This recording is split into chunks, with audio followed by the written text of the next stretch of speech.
ସୁଭଦ୍ରା ଯୋଜନାକୁ ନେଇ ବଡ଼ ଅପଡେଟ୍। ଏହି ତାରିଖରୁ ପୁଣି ମିଳିବ ଟଙ୍କା।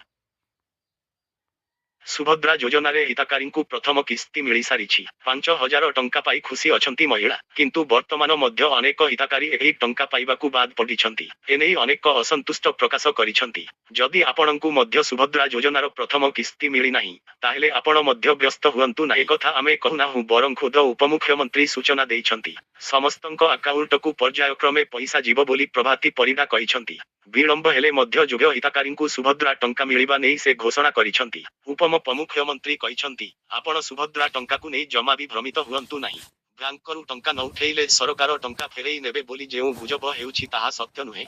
ଯେଉଁମାନଙ୍କୁ ଟଙ୍କା ମିଳିଛି, ସେମାନେ ହିଁ ଉକ୍ତ ଟଙ୍କାର ହକଦାର। ଯେଉଁମାନଙ୍କ ଆକାଉଣ୍ଟକୁ ଟଙ୍କା ଯାଇନାହିଁ, ସେମାନଙ୍କ ଆକାଉଣ୍ଟକୁ ପର୍ଯ୍ୟାୟକ୍ରମେ ଯିବ ବୋଲି ସେ ସୂଚନା ଦେଇଛନ୍ତି। ଯଦି ଡିସେମ୍ବର ମାସରେ ବି କୌଣସି ହିତାକାରୀ ଆବେଦନ କରନ୍ତି ତାହେଲେ ବି ପ୍ରଥମ କିସ୍ତି ପାଇବାରେ ଯୋଗ୍ୟ ବିବେଚିତ ହେବେ ବୋଲି ସେ କହିଛନ୍ତି।